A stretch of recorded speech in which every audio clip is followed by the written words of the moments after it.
Salut tout le monde, bienvenue dans mon premier classement des films que j'ai pu voir. Et pour bien commencer l'année, je vais vous proposer mes tops et flops films de 2024. C'est-à-dire les films que j'ai le plus appréciés et ceux qui m'ont le plus déçu. Encore une fois, je me considère pas du tout comme un critique ou quoi. Je vais juste donner mes avis et mes impressions. Allez, bonne vidéo. Quand ce film a été annoncé, j'étais à la fois hypé et dubitatif. Hypé car d'abord, j'adore cette période historique et j'aime le travail de Ridley Scott. J'ai notamment beaucoup aimé l'un de ses derniers films, Le Dernier Duel.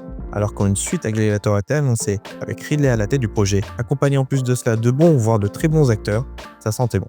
Mais j'étais aussi dubitatif, car pour moi et pour beaucoup de personnes, une suite était vraiment pas nécessaire. Et c'est le cas d'ailleurs de beaucoup de films aujourd'hui.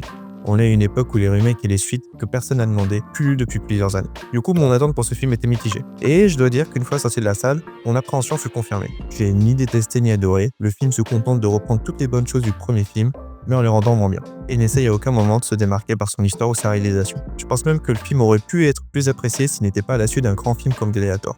Même les acteurs ne sont pas si bons que ça, voire surjouent comme Denzel ou les frères Empereur. Bref, la bande-annonce m'avait hype, d'ailleurs toutes les bonnes scènes sont dedans, mais ce film ne marquera pas son époque comme le premier film. Personne n'a demandé cette suite, et malgré son casting 5 étoiles et le réalisateur original derrière la caméra, ce film sera considéré comme une suite oubliée.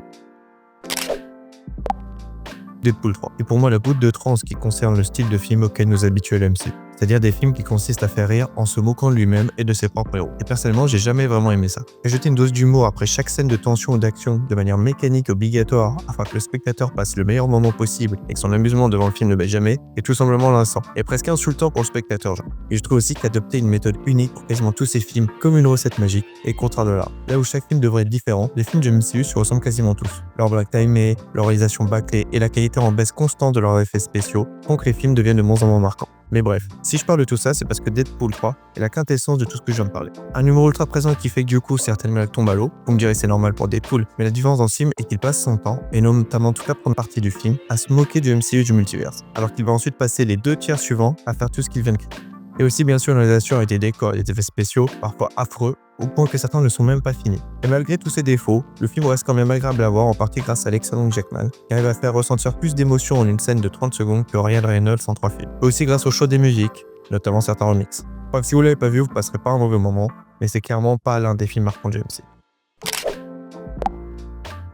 Alors, pourquoi Dune 2 est mon plus gros flop pour moi?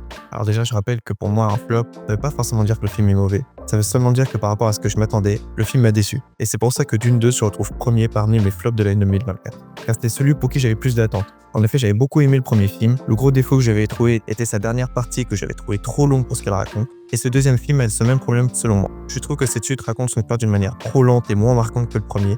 Là où le premier Dune m'a marqué grâce à certaines scènes qui sortaient du lot. L'une des choses d'ailleurs qui m'a perturbé est le fait que sa fin indique qu'il y aura une suite, qui a d'ailleurs été confirmée sous le nom de Dune Messiah. Alors que lorsque le second opus fut annoncé, ils annonçaient plutôt ça comme la fin de cette saga. J'ai d'ailleurs eu ce même souci avec le dernier film d'animation Spider-Man, Across the Spider-Verse, et là aussi, ne précisait pas explicitement que le film était seulement la première partie d'une œuvre plus longue. Et c'est seulement 5 minutes avant la fin du film que je m'en suis rendu compte. Et dans ces deux cas, ça a un peu gâché mon appréciation du film. Même si cela peut paraître logique étant donné qu'il n'est pas rare que le deuxième film d'une saga tisse le troisième, ici je parle du fait que tout cela n'était pas dit explicitement que ces films auront des suites.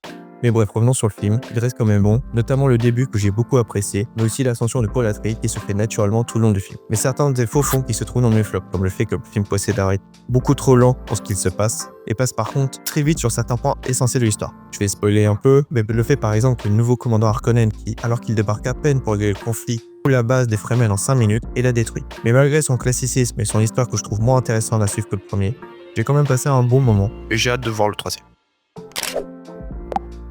Transformers, le commencement se démarque par une histoire plus intime et centrée sur ces 2 personnages principaux, les futurs Optimus Prime et Megatron, qui ici s'appellent Orion Pax et D16. On va suivre dans ce film les raisons qui ont amené ces 2 anciens amis à une guerre sans merci. Et visuellement, c'est une claque. Cybertron est magnifique avec plein de détails et de robots tous différents les uns des autres. J'ai énormément aimé les scènes d'action, notamment la dernière où Optimus Prime montre sa supériorité et sa force. L'animation permet ici de proposer des scènes d'action et des batailles encore plus spectaculaires pour les films live, avec des propositions de plans géniaux, des chorégraphies soignées. Et l'humour marche aussi super bien, avec quelques blagues bien trouvées et surtout Bumblebee qui s'inscrit de sidekick rigolo. Et il le fait très bien. Son humour est pas omniprésent ni lourd, au contraire, chacune de ses interventions m'a fait rire. Je m'attendais à rien avant d'aller le voir et j'ai tout simplement pris une claque. L'action, l'humour et même l'histoire avec ce conflit fratricide et la découverte de l'univers et de l'histoire des Transformers m'a énormément plu. Le Robot Sauvage est probablement le film que j'attendais le plus parmi les stars. Il raconte l'histoire d'un robot d'assistance échoué sur une île qui va devoir s'occuper d'un jeune oiseau orphelin. Et malgré son histoire simpliste, le film se démarque par ses idées de réalisation, la retransmission des émotions, notamment par le robot qui, malgré son côté froid et déshumanisé, montre au fur et à mesure des émotions qui touchent de manière subtile. Et surtout aussi grâce à sa musique. Mon Dieu, ce que la musique est magnifique. C'est je pense qui permet à ce film de démultiplier ce qu'on peut ressentir devant. L'animation aussi est sublime. Ce style qui a apporté DreamWorks, depuis notamment Bad Guys et Le Chapeauté 2, est magnifique et donne un peu de fraîcheur à côté de Pixar et Disney qui se contentent de remakes, de suites non voulues ou d'histoires ultra basiques, avec en plus un style qui est toujours le même depuis des années. Et l'humour aussi marche, avec certaines blagues presque trop trash pour un film pour enfants. Bref, j'ai pas grand chose à dire de plus, j'ai kiffé. Regardez-le si c'est pas déjà fait et vous m'en direz des nouvelles. Je coupe la vidéo un instant juste pour parler d'Alien Romulus que j'ai vu après l'enregistrement de cette vidéo. Je vais juste en parler pour dire que j'ai beaucoup aimé le film et que je le mets aussi dans le top. Mais voilà, il sera juste à part. Allez, on continue la vidéo. Mon top film 2024, Furiosa.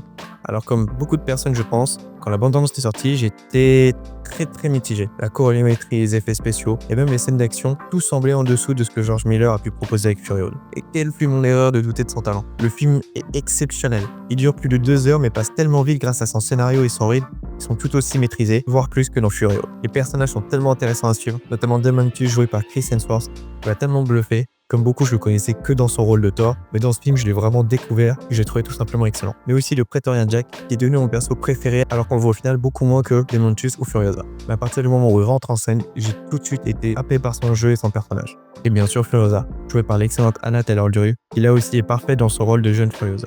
Et bien sûr, on peut pas parler de Furiosa et de l'univers Mad Max sans ces scènes d'action, qui sont toutes prenantes, lisibles et encore une fois un rythme parfait auquel nous a habitué George Miller depuis le début. Enfin voilà, j'avais jugé le film avant de le voir, je me suis trompé. Le film est un des meilleurs films d'action et même un des meilleurs films des années 2020, comme a pu l'être Fury Road à son époque. Juste un petit détail au niveau du scénario qui m'a fait tiquer, et pour tout le reste, c'était incroyable. Et j'espère qu'il aura la même réputation que ce dernier, malgré le beat qu'il a pu faire au box-office.